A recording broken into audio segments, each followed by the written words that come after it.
Oh, that's not good.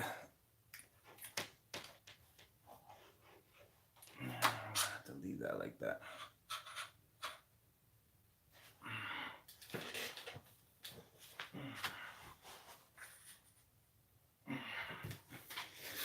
All right, hey there, guys. Prime Animations. I am running a little bit late, so I apologize. Welcome, everybody, for joining me for today's session on our July project update to Transformers Prime Galvatron's Revenge. So normally I have an agenda written out. Like I said, I'm running a little bit behind, so I don't have that. So I'm gonna wing it today. So let's go ahead and we'll start out going over the project updates, anything that I want to mention, and then we can go ahead and get into our Q&A session after that. So hold all your questions till then, and we'll go ahead and get started. So for the month of July, I have confirmation that scene 1 was completed. So we are now working on scene 14B, right? Scene 14B, might be 14C, but that one's being worked on. I've been working on scene 3. I didn't make a whole lot of progress between our last time because work was really intense. Last month we were at quarter end, and usually that's when it gets pretty busy. So I'm only at 75% completion of scene 3. I was hoping to have it completely completed, but by next month I should have it completely done and ready to be smoothed out. Scene 17 is still being worked on. I did manage to take a little bit of a pause and do some character designs. So I'm going to give you guys the title to our next, to our third film, our third and final film. So we've got Transformers Prime Galvatron's Revenge. That's the first one. The second one is Dinobots Unleashed. The third one is titled Ultimate Annihilation. I've already started working on some character designs for that. I will be sharing that with you guys starting next month. I'm going to start out with the ones from the Dinobots Unleashed first. So actually, if you head over to our Facebook page, I did post up Dinobot Swoop in our TFP concept version. That might not be the final version. There might be some additional changes that happen afterwards, but as of right now, that is the design that we are going with.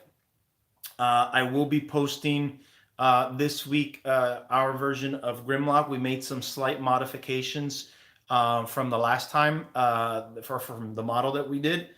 Very minor modifications, but I think these modifications will help give it a little bit more of a Prime feel. I felt like there were certain things that were a little too blocky and G1-ish. So definitely look for that character sometime in the first week of August.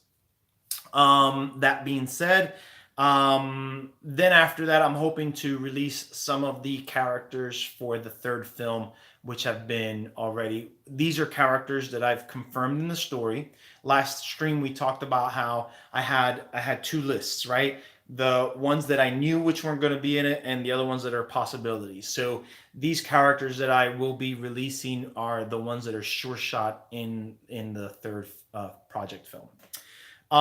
So that's as far as that goes. Let's go ahead and talk about the animation clip that I posted this past week. So it was animation clip 13. If you guys haven't seen it, please check it out. Hit the like button. Get your friends that are Transformers fans to subscribe to our channel so that way they can go ahead and get the notifications once we post these things, right? So again, so animation clip number 13 happens inside Hangar E. Right, and what we've got is Agent Fowler being notified that something's coming into Earth's atmosphere. There was no special effects on the monitors because those are going to be little Easter eggs. So when the film is actually completed, pay close attention to those monitors because they'll have some cool details in there. And so, like I said, so there's something coming in. They pick something up on the monitor. Fowler looks at it. He's like, oh, gosh, not again type of thing, right? So it's a really quick clip. But again, one that kind of adds to the story. I wanted to post it because I wanted you guys to see or hear what our voice talent for Agent Fowler sounded like, and a lot of from what I read, there were a number of fans that had to pause for a second. I was like, wait a minute, is that the real voice actor? So he sounded really close, really good to the original source. So that's what we have for the next month, right? We want to go ahead and complete our scene 17. We're going to go ahead and complete scene 3, and we're going to go ahead and complete scene 14B. We should have that all done by our next project update. So once we've got that, I'll probably switch gears and go back to scene 14A, and then I'll see where the other artists, where the other animators are at, and give them bits and pieces. What I did want to show you guys is some of you guys have asked me in the past, how did we start modeling this? Where did we get inspiration from, et cetera, et cetera. So I want to show you guys, and I told you guys I had this in my library. I just didn't want to go and get it because I didn't want to leave the camera, but I brought it out here, right? So as you can see here, this is the official Transformers Prime art book, right? And again, I can't remember the artist's name, but let's see here. The art director is David Hartman.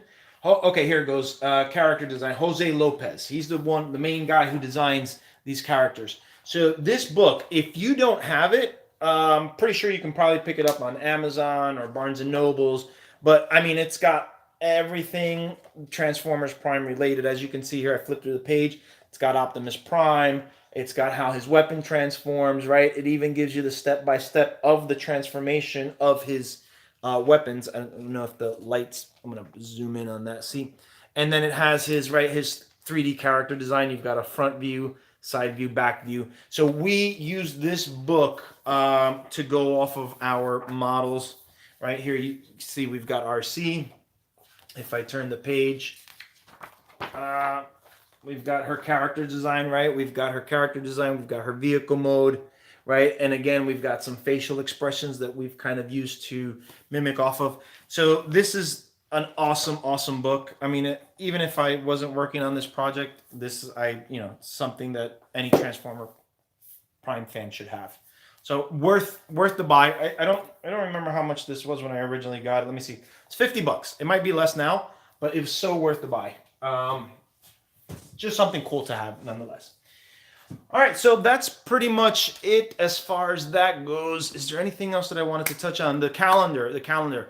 So we've got the calendar being worked on. I'm hoping that by the next video session that I'll have something to show for you guys. Right now, all we've got is the cover of it done, but I do want to have something a little bit more tangible for you guys. I'm hoping to have this done by, I would say, November, in hand by November, December the latest, so that we can have it ready to go for Christmas. Make a good, cool Christmas gift for a Transformer fan to have that calendar going. And again, the donation goes 100% to help us get the equipment that we need. We're still needing a render engine. I haven't been able to do some research. I know one of you guys sent off a link, and I really haven't had the time to look into it. But I'm hoping to do some research on that soon. All right, cool. So that's all the update that I have for you guys. Let's go ahead and get into our Q&A session. So if you guys want, go ahead and ask your questions from this point going forward. I'm seeing some foreign language. I don't know what it is. It's either Spanish or English, guys. I can read in Spanish, I'll respond, but English predominantly here. So if you could ask your questions in English, that would help me out because I can't read any other language. All right, so let's go ahead and get into it. Whatever questions you guys have, we'll get into it. So let's see. TF a fan page. Hey, no worry, you cleaned it up. I appreciate that. I appreciate the fact that I didn't even have to ask you. You wrote it, you fixed it up, and all good because I like to keep it clean. I like to keep this as a wholesome family environment. Right? My kids are on here. I'm sure other people's kids are, and I just rather play it safe. All right, let's see what else we got here. The art book looks great. Yes, it does. There's so much stuff. It's got stuff from TF from all three seasons. So it's not just like there's even a section for the Predacons. And let me show you. Open that back up. there's a section here's props, vehicles, story. There's like so many different chapters. Base environments. I mean, this is where we got a lot of our Hangar East stuff from, right? To model it out. As you can see here at the top corner, you've got a birdshot view, right? Trying to find the section of the Predacons. Here it goes. So here's the big guy, Predaking, right? So it's got all the seasons in here. It's got scraplets and whatnot. Cool. It's a cool buy. It's a cool read. If you go through it, you find some interesting stuff. So yeah, so that goes there. All right. Have you heard about the planned TFP spin-off series Unit E? And if so, are they planning to take elements from the series into any of the future TFP? I haven't heard of a spin-off, but no. As far as my storytelling goes, I do take inspirations from certain areas, but they're inspirations that make sense to my overall story arc. So you guys don't know what that is because I don't want to ruin it for you, right? I don't want to share that prematurely, but it'll all make sense. Trust me, I have so many Easter eggs. I have so many connection points. There are no plot holes. The story arc fits one film within the other. It's not like it's not like in, again, Bayverse where you've got something different, as far as story goes in each film. No, they are different stories, but they connect, and you'll see it culminate in the third and final film. Is the Transformers Prime Galvatron Revenge almost finished? I'm not causing any rushing. No, it's not. We're still doing our animation. Animation takes a long time, guys. Right? We're blocking the animation so that way our lead animator can come in and refine it. Right now, we've got almost all of the story scenes done. The biggest ones are going to be scene 9, scene 11, and scene 15, 16 and 18. Those 4 scenes have all the fight scenes in them. So they are the ones that are going to be the biggest ones. We'll start off small with the smaller ones just so we can complete it, and then we'll go on to the bigger one. The bigger one will probably be left for last. So that's where we're at now. I haven't looked at my project tracker, but if I'm not mistaken, I think for the exception of scene 5, all of our story scenes are pretty much done. And the only reason scene 5 isn't done is because we need to skin the human characters, which we're still in the process of doing. So we're still working at it, though. Rest assured, it'll get done. What animation software are you guys using? We're using Blender. I don't know what version. Again, our lead animator, he's the Blender expert. He's been the one to help us transition from Softimage to Blender. Do the Decepticons actually believe that Optimus betrays Cybertron despite Megatron tried to use the Omega Lock to destroy Earth in its darkest hour? I really don't know. The Decepticons that we have are the Combaticons, so keep in mind they don't know what's been going on. They're out of the loop. So all the details that we saw within scene 1 or season 1, season 2, and season 3, they have no clue of. They've been out in space chasing whatever Autobots they've needed to chase, carrying out Megatron's orders. Will Smokescreen have his phase shifter? Yes, of course. I mean, that's become part of his fighting style. So yeah, he's going to have it. Absolutely. Has Prime Game helped with modeling as well? The Prime Game, no, I don't. I do have I think it was released for the Wii. I don't personally have a Wii. I think my kids have a Wii, but it's at their mother's house. I actually haven't. I haven't played it. I was so upset that it didn't come out for another platform, that it was strictly Wii. I would have loved to have played it, just because I'm such a TF Prime fan. But no, we're not. I don't know anything about the game itself. Let's see. Will the Predacons return? All right. So for the second film, obviously we're in Cybertron. the vast majority of the story is going to center and revolve around Cybertron. So we will see the Predacons return in the second one. I will address what happens with the Predacons after Predacons Rising. Will the Predacons appear in Galvatron's Revenge? No, no. Most of what's happening takes place. Well, actually, it takes place between Cybertron and Earth. But no, we don't see them in this particular film. There's too many characters to cram in. Plus, putting them in wouldn't make sense. I want to keep the focus on the Destructicons and what their mission is. How did I find the people who are working with you in this project? So, we've answered this before in a previous stream. I started out with two models. I started out with Springer. So on top of having this Prime book, I have the Fall of Cybertron art book again in the library, and in one of those, in one of their pages, they had concept art of Springer, and I thought he would be very cool to have. I really liked the design. All I did was change it around and give it more of a Prime feel. So I did that, and I think it's IDW's version of Rodimus.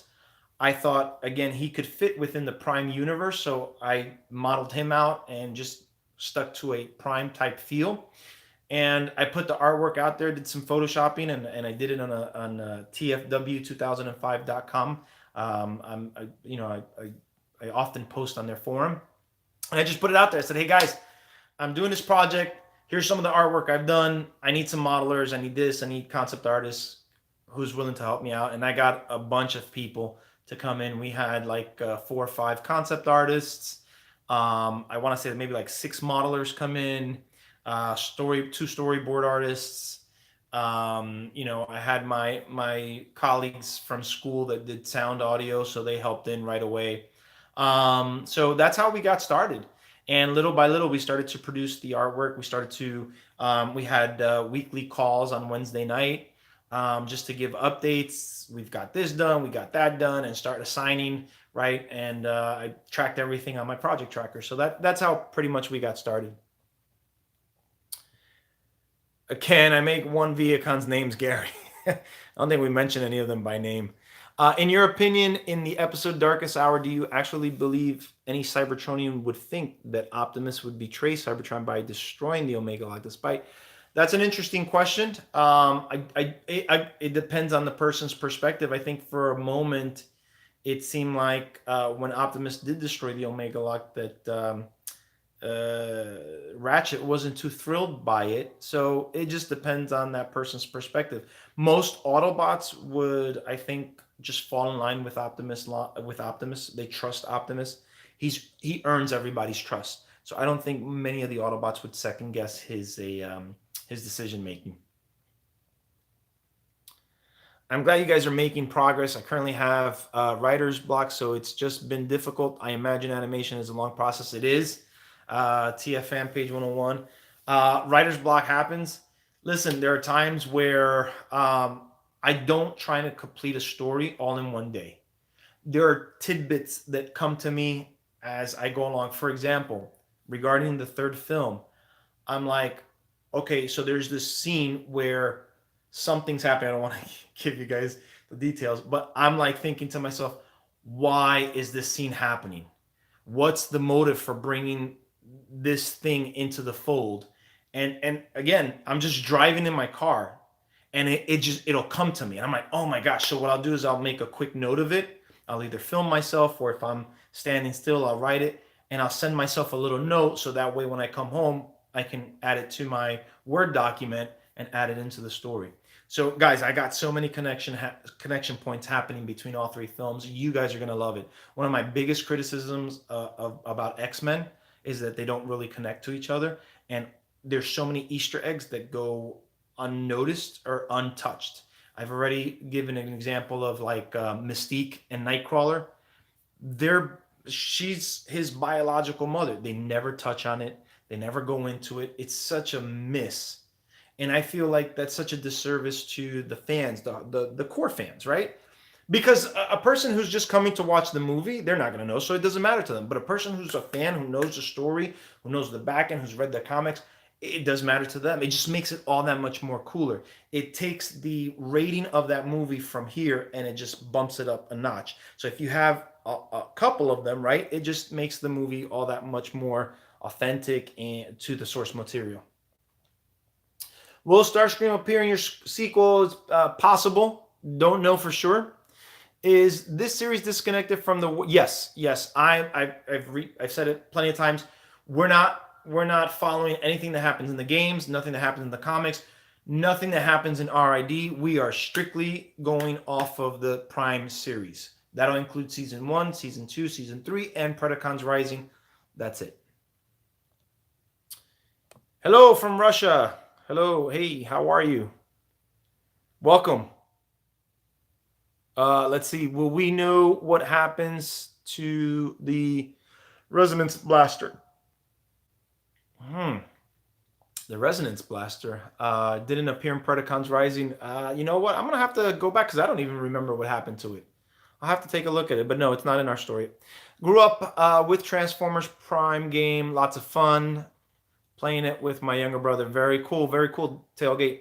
What do you think of the concept art for Optimus Primal made for the last night? It looked cool. It looked cool. As a matter of fact, I think I heard or read that they were trying to do like a Beast Wars movie. Just depends, again, how the story goes, the look. With Transformers, you definitely need the look, right? Again, going back to X-Men, and I'm picking on X-Men just because I feel like they deviated. I mean, from the very first movie, Bryan Singer just went all leather black costumes instead of trying to make them into, and it works. We see that within the MCU, right? We see that with everybody has their own different costume in the MCU when it comes to Avengers. So I know that it could work.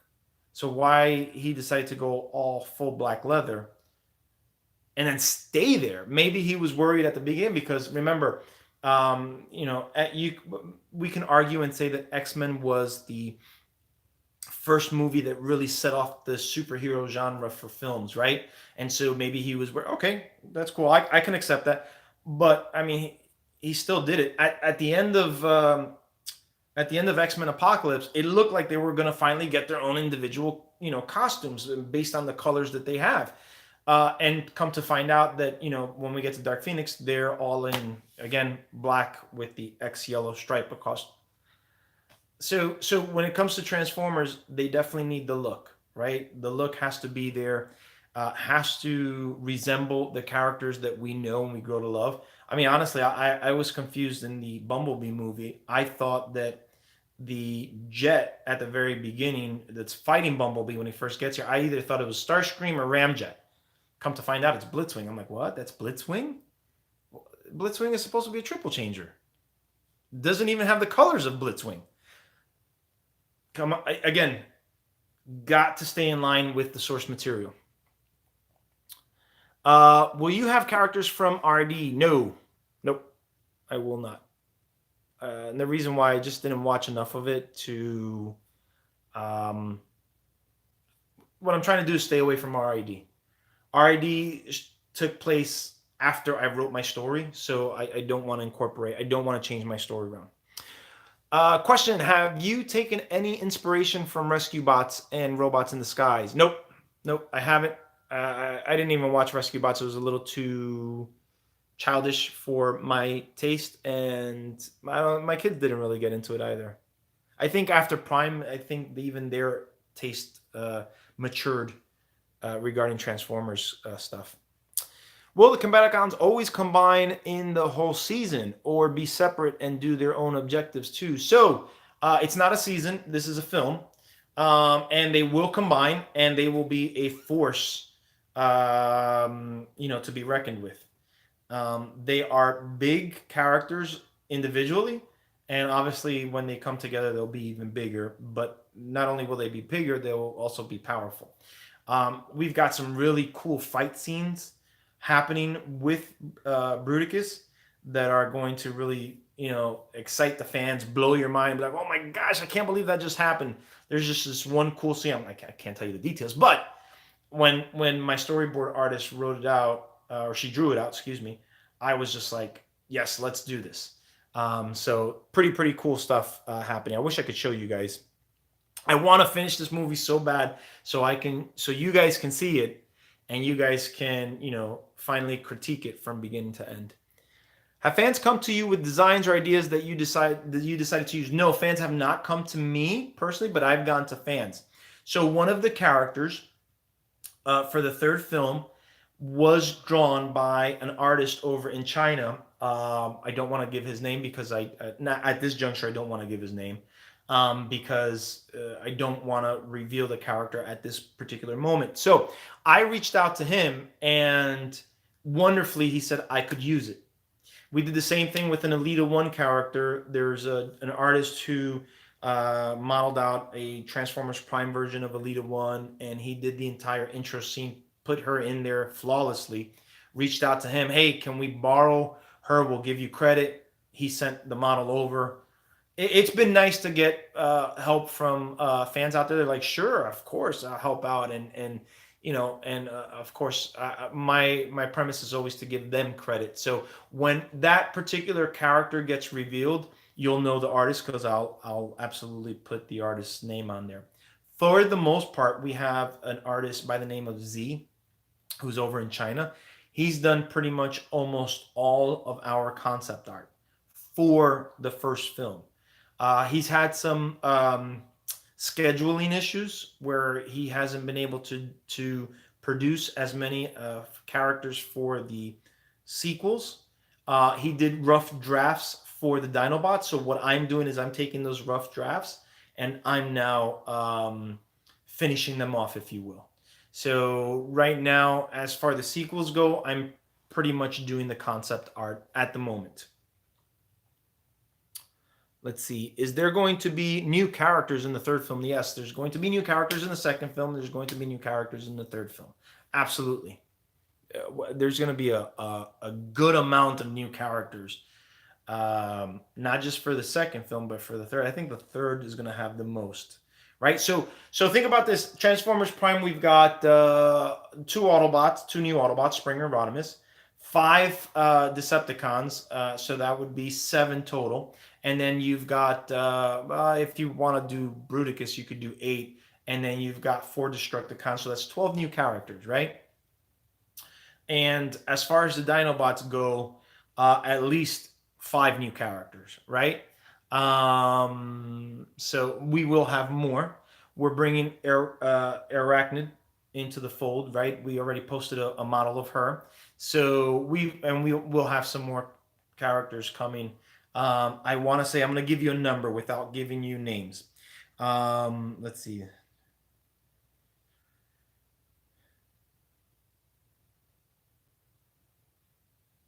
About nine more characters in the sequel. As far as the third film, I can't give you a number because I'm still deciding who's who, what's what, who's going to be in it, who's not going to be in it. But yeah, you can there.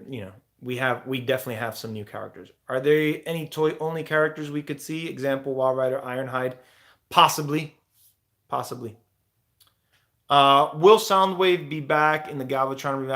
I'd like to bring him back. I don't know if we will. I don't know if the story will allow us to do that. I'm happy you introduced the concepts of combiners and triple changers. It seems like Prime tries to distance itself from them. I agree. I agree that was one of the things that was lacking. Was those things. They do mention they do mention the Constructicons in one of the episodes, if I'm not mistaken, when Smokescreen's looking for a vehicle mode. So they do mention it, but they definitely didn't incorporate it. And I do agree that was an opportunity.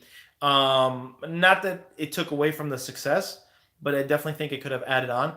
I'm a big fan of triple changers. I've always been a fan of triple changers. I thought Astro Train and Blitzwing were pretty cool. And then obviously when Springer jumped on board, I was all for it because I'm an Autobot at heart. And so to have him be his triple changer was pretty cool. Now, we do have a little backstory as to how he becomes a triple changer.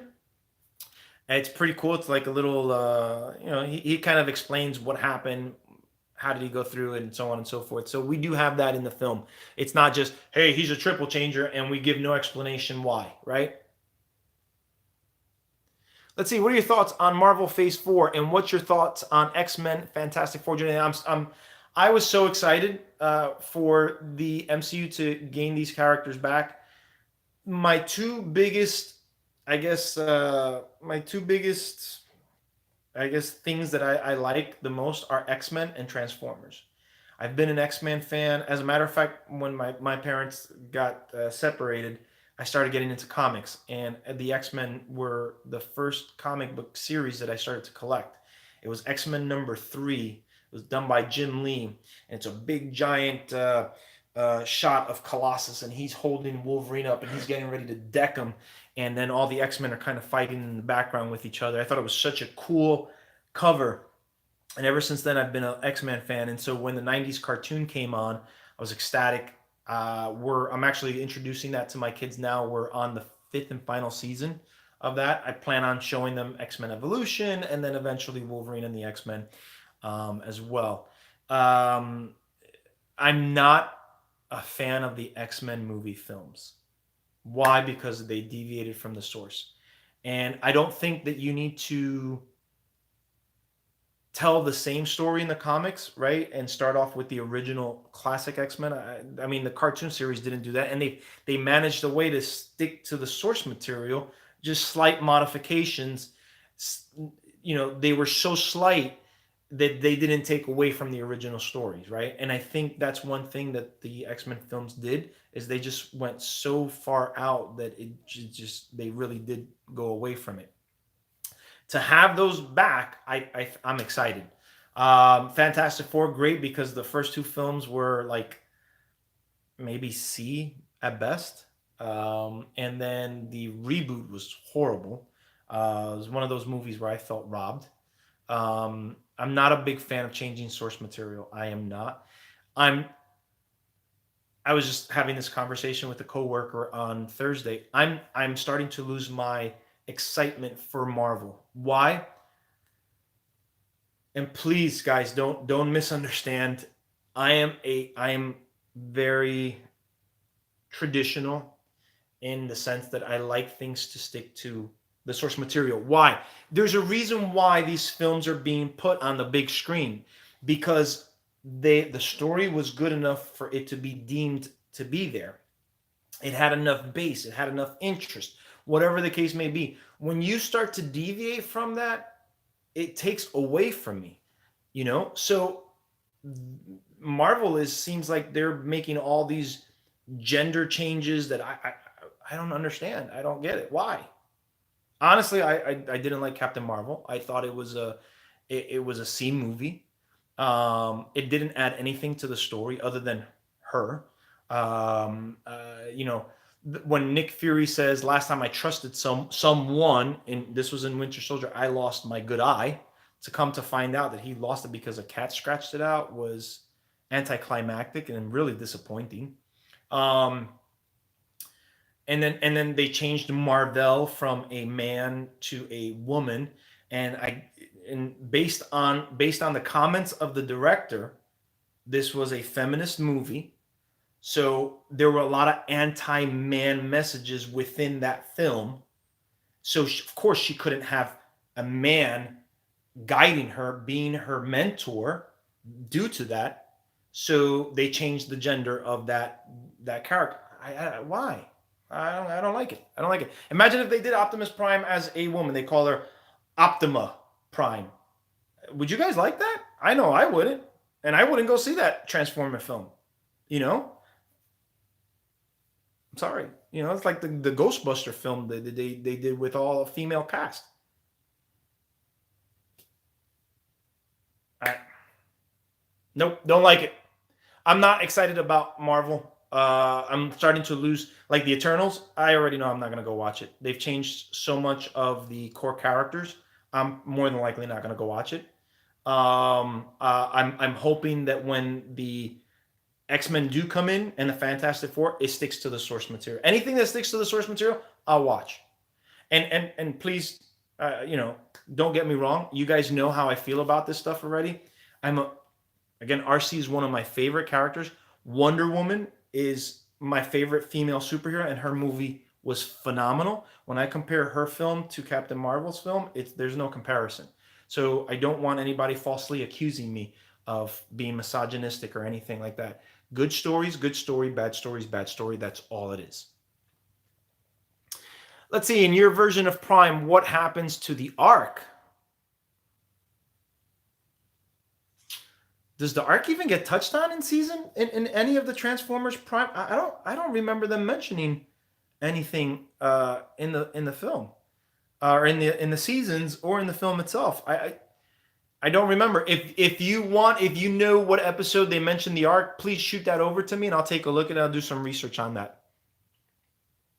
Thanks, Atomic Beast. Appreciate that. Lego Prime. Hey, what's up, pal? How you doing? Let's see. What was your first experience with Transformers? Man, I'm pretty old. So I saw episode 1 back in 1984. That was my first experience. As far as the episode goes, my uncle, who's 5 years older than me, he was kind of like my big brother. He had all the cool toys. He had GI Joes. He had He-Mans. He had Transformers. He had Star Wars. So naturally, I played with those action figures as well, and I grew up collecting those. As a matter of fact, I'm gonna turn my camera really quick, and I'm gonna show you. Oh, wrong way. I'm gonna show you that I still collect. Nope, I'm going the wrong way now. There, you guys can see there. I have a whole my X-Men Legends stuff. Now my Transformer stuff is because I moved. They're still in bins. I have to actually clean out my garage, which I plan on doing tomorrow, and I plan on putting up my Transformers in my showcase. So that's my first experience. Is it really hard to make this series? It's consuming. It's time consuming. Yes, it is pretty difficult. It's not by any means easy, but everything in life is difficult, right? If it were easy, anybody can do it, right? And there wouldn't be much satisfaction from it if it were completely easy. Anything that you do in life is going to be hard, whether it's sports, whether it's creativity, with anything that's of a big project is going to be challenging. Don't shy away from a challenge. Embrace it, tackle it. If you fail, get up, dust yourself, and do it again. Keep trying until you actually succeed. You don't really learn a whole lot from success, right? Was it in Meet the Robinsons, right? I think the guy was like, he kept on failing, and from those failures he learned until he finally succeeded. That was a good message. Let's see. You make series no matter collect you or not. I'm not really sure what you're asking there. We are going to make the series regardless of whether we collect the money. The money is again to get the hardware that we need. So we're going to make the film. But is it going to be rendered or not rendered? That's the question. If we can't get, we're not going to render it. We'll do screenshots. We'll send that out to you guys, and you guys will be able to see a screenshot version of it, which takes away. You won't be able to see glow effect. You won't be able to see shine. You won't be able to see reflection, right? If you look at my animation clip 11, that's a rendered clip. That's what we want the show to look at. Compare animation clip 11 to all the other clips, and you're going to see the difference between rendered and unrendered. What are my thoughts on Transformers Cyberverse? So again, I saw a number of clips, but they were only 10 minutes. I don't know if it was the full episode or not. I don't have a TV. Like I have a TV, but I don't have cable. I don't really watch TV. I don't have time. When I'm at work, if I'm not working, I'm with my kids, and when I'm not with my kids, I'm pretty much animating or I'm involved in sports. I actually just came from playing volleyball, so I think it has some cool aspects to it. Like I said, I feel like it's a mixture of RID with rescue bots. I'm not crazy about the story. The story's not intriguing me at all. Hopefully, it'll pick up in season 2, maybe. We'll see. Let's see. What do I think? What do you think about what's better, Beast Wars or Transformers Prime? So I've been a huge fan of Beast Wars for a very long time. I was actually sad when it stopped and they turned it into Beast Machines. So excited to see Transformers Prime because it went back to 3D. And I think when I look at it visually, Transformers Prime is superior, just because of the technology. It's like not even a really fair comparison because remember, Beast Wars was filmed back in the early '90s. CG was still pretty early on, so it's not really fair. But as far as the story goes, I think they're both pretty stellar. I like them both. The characters on both sides were cool and memorable. So that's a toss up. But if you ask me which one I have to pick, I would pick Prime just because the visuals, the eye candy. It's just nicer. But they're both in my heart. They're both my favorites. The question concerning Rodimus, will he become a Prime in this film? I have not decided that, and if I did, I don't think I would share it with you right now. But I named him Rodimus for that specific purpose. In the event that I do take him there, if I do take him there, it'll be easier to call him Rodimus Prime than to go from Hot Rod to Rodimus. Will any of the TFP dead characters get referenced? It's a possibility. I can't say no or yes to that because the third story is still being written out. If we did see it, we would see it in the third film. Well, if you ever need a rack and ruin concept, rack is it rack and ruin? Yeah, I've got some prime. Okay, cool. Thanks, appreciate that. Will Dinobots fight against Galvatron and his crew? We will have to see what happens with them. Their story. I mean, I started to so last week, not this week that just passed, but the week before, I took my kids to a camping trip, and at nighttime, while I was sitting there, I'm writing out the next scenes for the next film, and what I have in store is going to blow you guys away. It really is. There's conflict, there's dynamic, there's character growth, character development. We're going to see, some internal conflicts with some characters, and we're going to see new characters come in and add to the dynamics. Right? There's just so much involved that I really believe that you guys are going to enjoy that film as well as the one that we're working on. Obviously, I wouldn't be making it if I didn't think you guys were going to enjoy it, but I am going to do the Transformers Prime universe justice. I'll leave it at that. Will you introduce Ironhide in the next film? Ironhide is on the list of potential characters. Will Megatron be back? Right now, I can't say to that because I haven't finished all the details of everything. So you'll have to wait and see for that one. Would you ever do a reboot of Beast Wars? That's a possibility. I could get into that. But what I've got in store is going to satisfy your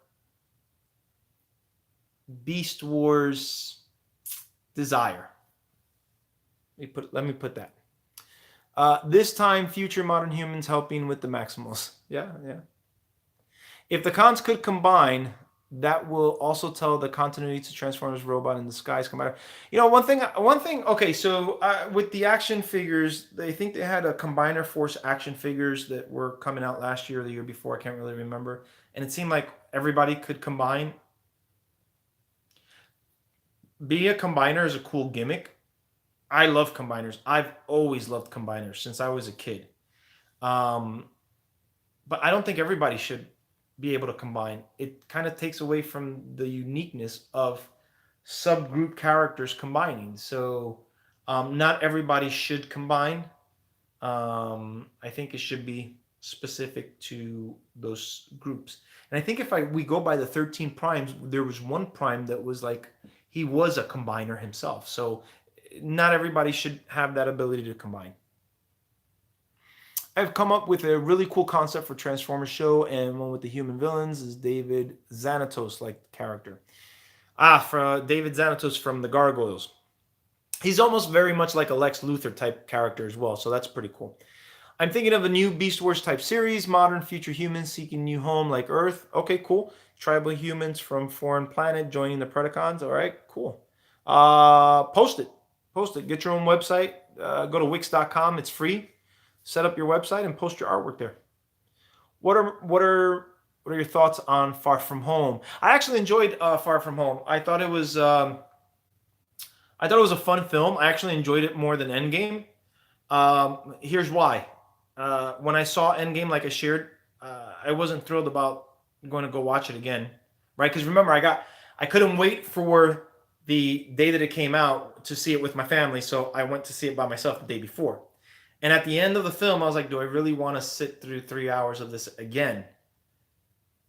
So I didn't have that issue with Spider-Man Far From Home. I was like, oh, I could watch this again, you know, in the theater.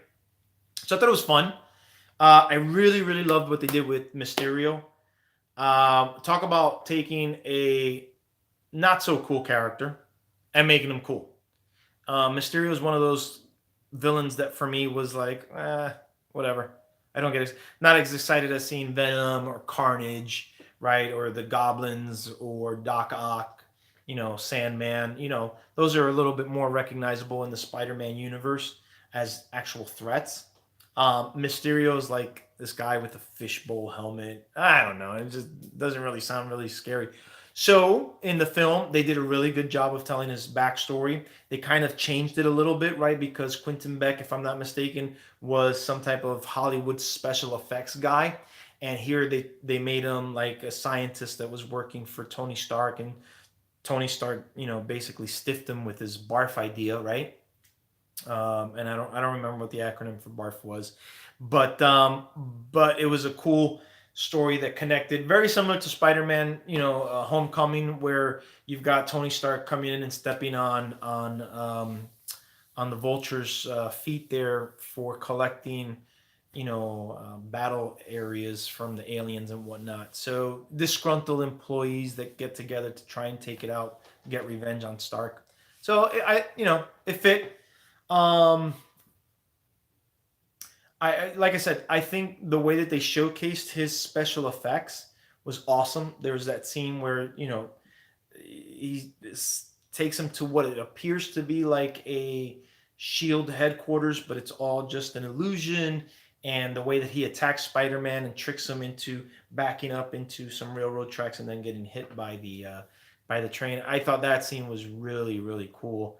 And the way that Mysterio just basically manipulates everybody. Again, it was a fun film. I really liked it. What I didn't like, which is the same thing that I don't like in the first film, the characters.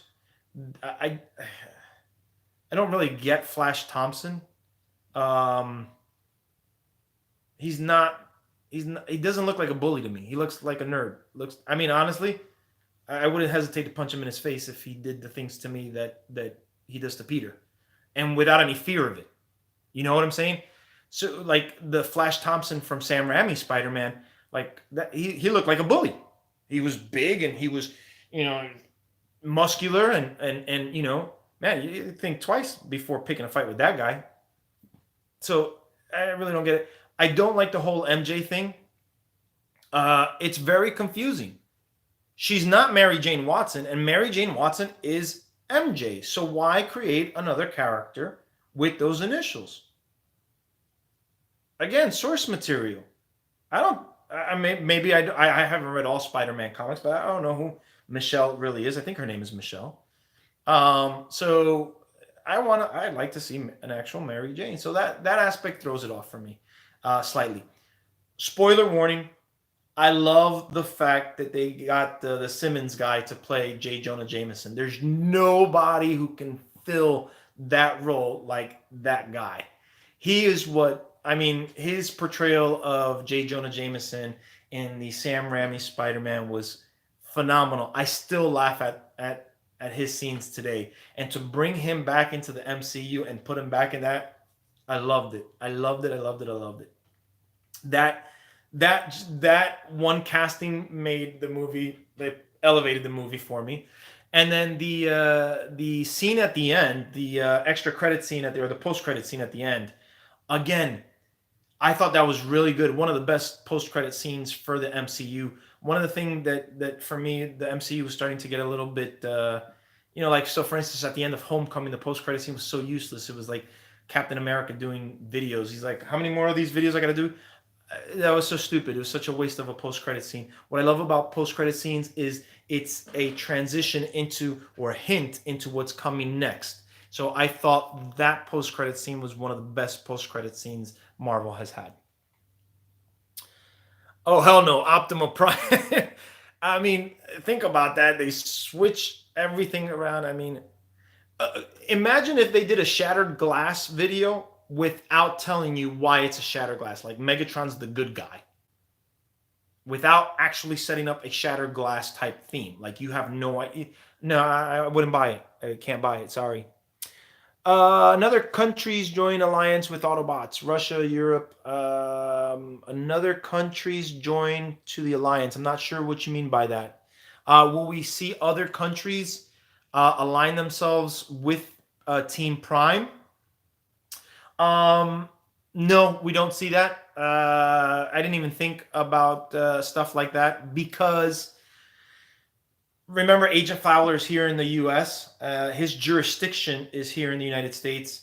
So when the new bots come to Earth, they are within the vicinity of Fowler's jurisdiction, and that's how he gets involved. So it won't even we don't even mention where it all happens, or anything of that nature. Like, we don't mention a specific state or anything of that nature. We just keep it general as far as location goes. The Ark was mentioned, how the Autobots escaped from the War of Cybertron. That's true in the video game, but remember, I'm not going based off of the video game, and I know the video game does connect to the series, but I'm not doing that. I'm going strictly off of the series. In the beginning episode of Prime Season 3, particularly scattered, RC mentioned that the Ark and the crew were scattered across the winds. I'm going to go back and check that. I do remember that line. I don't remember her saying the Ark, but I am going to go back and check it. Thanks, Atomic Beast. Appreciate that. Do you think FOC is canon to Prime? Fall of Cybertron? I thought it was, officially, but again, I'm not going from that. I am taking inspiration from that, though. So the Decepticon army now a part. So is the Decepticon army now a part of the Autobots? No. Are you talking about the Vehicons? So it's an excellent question. So somebody had asked this just, I think it was this morning or yesterday. The Vehicons are not. They are not. How can I put it? They're not your typical Decepticon or Autobots, right? They are kind of like clones, if you will, right? They can be reprogrammed, and they are going to be reprogrammed. That's why we see them. They have different colors. They don't have their purple and black color scheme. They're now blue and black color scheme, to show that they're no longer on the Decepticon side. They're on the Autobot side, but they're only on the Autobot side because Knockout reprograms them. Any new human characters planned? Yes, I do have. If I can take the story where I want to take the story, I believe I'll be introducing 2 new human characters. Did Silas kill all of Mech? It implies, the series implied that he did. Again, we can write it and say that maybe some of them escaped. So it's a possibility. I mean, with creative writing, you could really just about do almost anything.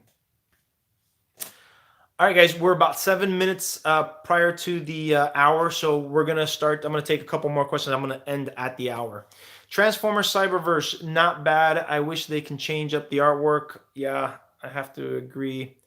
Is Predaking returning? Okay, so I'm going to post it eventually. So, yeah, Predaking is returning in the sequel. Yes, we are going to acknowledge, and I think I mentioned at the beginning of the film, we are going to touch on what happens to the Predacons in the sequel. What did you think about the soundtrack of Guardians of the Galaxy 1 and 2? Very cool. I grew up in the 80s, so to hear a lot of those songs was nostalgic for me. I liked it. Why are people asking for spoilers? I'm not sure, TF Page, but I'm trying not to give any. Sorry, I don't understand the answer. With money, you can make the series no matter. Okay, so I'm not sure what your name is here, but you're asking about the money for the film. So the money that we originally asked for, which was $20,000, was to buy 4 or 5 render engines. Render engines are what we need to make the final product, right? So that you can have the reflection, glow effect, lighting, shadows, all of that stuff, right? That's in the rendered version. If we render now, we could do 2 things. Number one, it wastes our time because we wouldn't be able to animate at the same time that we're rendering. So production would come at a halt. Number two, if we rendered an entire movie on our own laptops, it could, I mean, at some point the graphic card could burn out. If we get a render engine, we could just let it go on its own while we sleep, and it doesn't take away from what we're doing. So we're gonna make the movie no matter what. It's just rendered or unrendered. That's the only difference. How much is this? How much of the first episode done? It's not an episode. It's a movies. It's a movie. So scene 1 has been completely done. Scene 1 is done. Scene 2 is done. I'm 75% done with scene 3. Scene 4 is done. Scene 5 still needs to be done in Blender. Scene 6 still needs to be done. 7 is done. 8 is done. 9 needs to be done. 10 is done. 11 needs to be done. 12, 13, 12 and 13 are done. 14 needs to be done. 15 is done. 16 needs to be done. 17 is being worked on. 18 needs to be done. And 19 needs to be done. So I just broke down all the scenes for you. Do you watch YouTuber Diamond Bolt? I like his content. Probably, I don't know. It doesn't seem familiar by name, but it could be. I do a lot of YouTube surfing. Will Autobots have combiners? Not in this film. We don't have any combiners in this film. Also, in episode Scattered, Ultra Magnus told RC and Jack that he met Autobots and Decepticons, and all the time Decepticons won. Did Ultra Magnus defeat and kill those Decepticons? That's interesting. I'll go back and watch that episode again. I don't think I have anything mentioned as far as Ultra Magnus. So Ultra Magnus's character really is going to focus on him at this point going forward. His leadership skills, his leadership ability, fulfilling the shoes of Optimus Prime. That's really where my focus on Ultra Magnus is going to be. If Hasbro wanted to take your film and story and just make the picture look as good as Prime did, would you? Yeah, of course.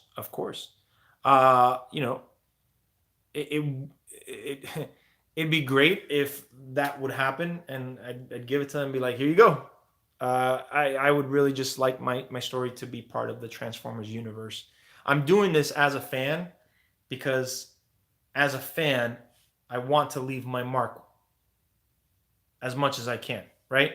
So if they actually took it and actually made it part of it, that would be great. But then it would contradict a lot. It would contradict almost everything of Robots in Disguise because, again, I wrote the story before RID even came out. I really hated the Combiner Wars machinima because they don't understand a lot about the combiners. I only saw a couple episodes, and what I saw I didn't like. I think maybe I saw 3 episodes, and I couldn't watch it, the rest of it. What makes Transformers Prime Galvatron stronger than Predacon Rising Megatron? Okay, that's a good question. So number one, size. His size is about the same height as Predaking. Now, Predaking did manage to stand toe-to-toe with Megatron 1.0, and I think there was some cunningness that Megatron did to defeat him. But it looks like Megatron 2.0 held his own against Predaking and actually wound up defeating him. Be it that Galvatron was created by Unicron himself, his power levels are just off the scale. So it's essentially because he was created by Unicron. Is Megatron going to join the Autobots for the resistance of Galvatron? Again, Megatron gave up his quest. How are you going to make continuation of Prime. Um, Writing story. It's all going to revolve around story. When is GR coming out? We're still working on it. So hopefully by next year. I'm not sure. Will we get a traditional Transformer Skylinks? So Skylinks, he's a Predacon. I mean, that's what he is. So there are comics about Dinobots. Will they affect the comics?